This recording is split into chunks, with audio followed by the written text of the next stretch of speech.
নমস্কাৰ বন্ধুসকল, মই দেৱজিৎ শৰ্মাই পুনৰবাৰ আপোনালোক সকলোকে DS global farms and traders লৈ স্বাগতম জনাইছোঁ। বন্ধুসকল, আজি দুজন ভাইটি মোৰ ফাৰ্মলৈ আহিছে। তেওঁলোকে বিভিন্ন ফাৰ্ম ভিজিট কৰিছে, অসমৰ বিভিন্ন জেগাত গৈছে, ঘূৰিছে, চাইছে, আৰু আজি তেওঁলোকে মোৰ ফাৰ্মখন চাবলৈ আহিলে। চ' আহকচোন তেওঁলোকৰ লগত চিনাকি হওঁ আৰু তেওঁলোকৰ পৰা জানো চাই কেনে পালে কি কথা। নমস্কাৰ। পোনপ্ৰথমে মই দুয়োগৰাকীক স্বাগতম জনাইছোঁ। আপোনালোক মোৰ ফাৰ্মলৈ আহিল, আজি চালেহি ফাৰ্মখন। অৱশ্যে চাবলগীয়া হৈ থকা নাই, গম পাইছে মই ফাৰ্মত এইবোৰ কনষ্ট্ৰাকশ্যনৰ কাম কৰিবৰ কাৰণে মাতি পেলাই গোটেই এইবোৰ ভাঙি ৰাখিছোঁ। চ' সেইকাৰণে তথাপিতো আহি চালেহি, ছাগলীখিনি দেখিলে। চ' কেনে পালে কি কথা আপোনালোকৰ মনৰ পৰাই জানো। পোনপ্ৰথমে আপোনালোকৰ পৰিচয়টো দি লওকচোন। নমস্কাৰ, মোৰ নাম গংগা প্ৰসাদ আৰু ঘৰ হ'ল এই আপোনাৰ দলগাঁও। মোৰ নাম চাল্লু বিজয়, মোৰ একেলগতে ঘৰ দলগাঁও। হয়, দলগাঁও আমাৰ খাৰুপেটীয়াৰ ওচৰত। খাৰুপেটীয়া ন, আমাৰ দৰং পৰে নে ন? দৰং পৰে, হয় হয়। ঠিকে আছে বাৰু। আপোনালোকেতো বিভিন্ন ফাৰ্ম ভিজিট কৰে, বিভিন্ন জেগাত গৈছে, অসমৰ বিভিন্ন জেগাত ফাৰ্ম চাইছে, আৰু মোৰ ফাৰ্মখন আজি আহিলে চাবলৈ। তাৰ কাৰণে মই ধন্যবাদ দিছোঁ আপোনালোকক। কিন্তু চাবলগীয়া হৈ থকা নাই বাৰু মোৰ ফাৰ্মখন। তথাপিতো আপোনালোকে আহিলে, ব্ৰিডবোৰ চালে, ফাৰ্মখন দেখিলে, কেনেকুৱা পালে, কি দেখা পাইছে অকণমান জনাওকচোন। ফাৰ্ষ্টতে মই ক'ব বিচাৰোঁ যে ফাৰ্ম আমি বহুতে ফাৰ্ম ভিজিট কৰিছোঁ, কিন্তু বড়োৰ ফাৰ্ম এইটো ফাৰ্ষ্ট আমি ভিজিট কৰিলোঁ। এইটো আমাৰ লাইফত ফাৰ্ষ্ট বড়োৰ ফাৰ্মটো ভিজিট কৰিব পাৰিলোঁ। আৰু তে আমি বড়োটো কেতিয়াৰ পৰা মানে চাব বিচাৰোঁ, এনেই ইউটিউবত চাই থাকোঁ, কিন্তু আমাৰ অসমৰ ফাৰ্মাৰবিলাকে ক'ত পাম ভিডিঅ'টো বা এনেকুৱা ফাৰ্মটো ক'ত পাম বড়োৰ, সেইবিলাক গম পোৱা নাছিলোঁ।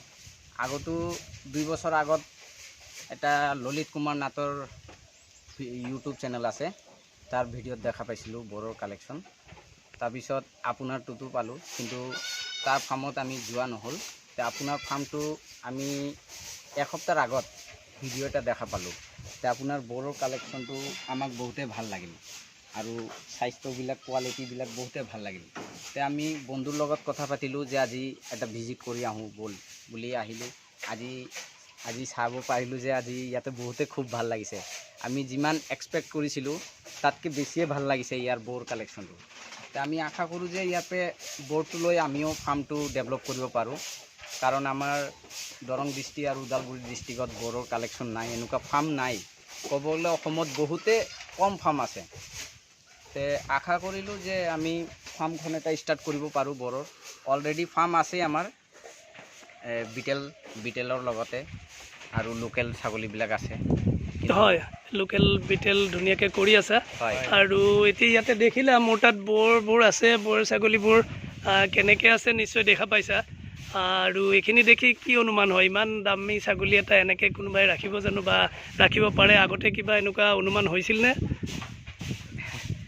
সেইটো ক'ব গ'লে আমিতো আগতে এইবিলাক আমাৰ অসমৰ ফাৰ্মাৰবিলাকে ইমান বড়োৰ যোনটো কষ্টলি হয়, সেইটো হিচাপত আমি ভবা নাছিলোঁ যে আনিব বুলি। তে আনিছে, যি নহওক আমাৰ কাৰণে খুবেই ভাল, অসমৰ ফাৰ্মাৰবিলাকৰ কাৰণে বহুতেই ভাল। কাৰণ আমি বড়োৰ ফাৰ্মবিলাক বেছিভাগ মহাৰাষ্ট্ৰ, মুম্বাই এইবিলাকত যিমান আছে সেইফালে দেখা পাব পাৰোঁ। হয় হয়, তাত যি ধৰণে ষ্টল ফিডিং কৰে বা কৰিছে, কিন্তু আমাৰ ইয়াত বহুত মানুহে ভয় কৰে যে ছাগলীটো আনিলে আমি ইমান দাম দি আনো, ৰাখিব পাৰিম নে নাই, বা কেনেকৈ ৰাখিব লাগিব, বেলেগ ধৰণে ৰাখিব লাগিব নেকি? তো মই বাৰু ভিডিঅ'ত মানুহক দেখাওঁ, কৈ থাকোঁ, যিয়ে নহওক, মানুহে বিশ্বাস কৰে নকৰে নাজানো, কিন্তু আপোনালোক আজি নিজে আহি সন্মুখত দেখিছে, আৰু ছাডেন আহি ওলাইছে। এনেকুৱা নহয় যে বোলে দুদিন আগত খবৰ দি ৰাখিছে, কিবা ৰেডি কৰি ৰাখিছোঁ। আপুনি ছাডেন আহিলে, লগ পালে, আহি যেনেকৈ আছিল দেখিছে, ময়ো দেখিছে, কাম কৰিয়ে আছোঁ সেই ড্ৰেছতে, সেনেকৈ আছোঁ। আৰু ছাগলীখিনি দেখিলে তো কেনেকৈ আছেতো আপোনালোকে দেখিছে। তো এইখিনি দেখি ভাবে নেকি যে বৰ ছাগলী পোহা কিবা টান কাম বা কিবা এনেকুৱা? নাই। আৰু যি চালোঁ, আপুনি যি আনি দি আছে সেইটোৱে খাই আছে, এইটো চাই আমাক মানে আমিও আনন্দিত হৈছোঁ, আৰু আগলৈ মানে কৰিবলৈ ইচ্ছা এটা বনাইছোঁ যে আমিও কৰিব পাৰিম বুলি। যে আগতো আমি ভাবি আছিলোঁ যে বৰটো আপোনাৰ ষ্টল ফিডিং বা মানে কষ্টলি খাদ্য দিব লাগিব বুলি, কিন্তু আমাৰ যোনটো ধাৰণা আছিল, ইয়াত আহি কমপ্লিটলি মানে আমি বস্তুটো বুজি পালোঁ যে আমিও মানে পুহিব পাৰিম, বা পাত দি বা কিবা এটা কষ্টলি দানা দিব নোৱাৰিলেও আমি পুহিব পাৰিম বুলি এটা আশা আহিছে মনত।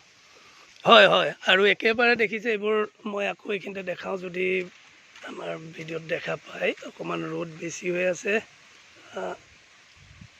তো এইখিনিত আছে এইকেইজনী ভিডিঅ'ত ওলাইছে নাই মই ঠিক ধৰিব পৰা নাই কিন্তু কি হয় এইবোৰ ধৰক পথাৰত চৰি আছে লোকেল ছাগলী আমাৰ যেনেকৈ থাকে সেই ধৰণেই আৰু চৰি আছে খাই আছে আৰু সেইকাৰণে মই কৈছোঁ যে মোৰ তাতে একেবাৰে মিনিমাম মেইনটেনেঞ্চত থাকে মই কৈ থাকোঁ আপোনালোকেও আহি দেখিলে ইয়াততো একো এক্সট্ৰা ধৰণে নাই মোৰ লোকেল ছাগলীখিনি যেনেকৈ থাকে বড়োখিনিও সেনেকৈয়ে থাকে আৰু তাতে এইখিনি যদি ৱেইট গেইন কৰে মই ভাবোঁ আমাৰ ভাল পালক কেইজনৰ হাতত পৰিলে সিহঁতে আৰু বহুত ভাল ৱেইট গেইন কৰিব আৰু এইখিনি কৰি আমাৰ ফাৰ্মাৰবোৰ আগবাঢ়ি যাব পাৰে ৰাইজক আৰু এটা কথা ক'ব বিচাৰোঁ যে ইমান ভয় কৰিব লগা নাই যেনেকুৱা লোকেল ছাগলী আছে আমাৰ অসমত থলুৱা ছাগলী সিহঁতৰ নিচিনাই কনফিডেন্স লৈ পুহিব পাৰিব কাৰণ ছাগলী যিবিলাকে পোহে সিহঁতে বেছিকটো জানেই সেইটো হিচাপতে ইমান ভয় কৰিব নালাগে ষ্টল ফিডত যদি খুৱাব পাৰে বেছি ভাল কিন্তু আমাৰ অসমৰ ফাৰ্মাৰবিলাকে ষ্টল ফিড কৰাৰ দৰকাৰ নাই কাৰণ আমাৰ এভেইলেবল জাগা থাকে পথাৰ থাকে ওচৰত গছৰ পাত আনিব পাৰি খুৱাব পাৰে ঘাঁহৰ ব্যৱস্থা আছে সেইটো কাৰণে ইমান ভয় কৰিব নালাগে যিবিলাকৰ ইণ্টাৰেষ্ট আছে সিহঁতে ফাৰ্মটো কৰিব পাৰে ঠিক ঠিক ধন্যবাদ ইমানখিনি কথা ক'লে আমাৰ ছাগলী পালকসকলেও নিশ্চয় আপোনাৰ কথাখিনিৰ পৰা উৎসাহিত হ'ব আৰু এই ধৰণে আগবাঢ়ি যাবলৈ নিশ্চয় সাহস কৰিব আৰু আপোনালোকেও যি মনত আশা লৈ আহিছে মই ভাবোঁ এইখিনি পূৰণ হওক আৰু আপোনালোকেও আগলৈ সফল ছাগলী পালক হিচাপে নিজকে পৰিচয় দিব পাৰক তো পুনৰবাৰ ধন্যবাদ জ্ঞাপন কৰিলোঁ মোৰ ফাৰ্মলৈ অহাৰ কাৰণে ধন্যবাদ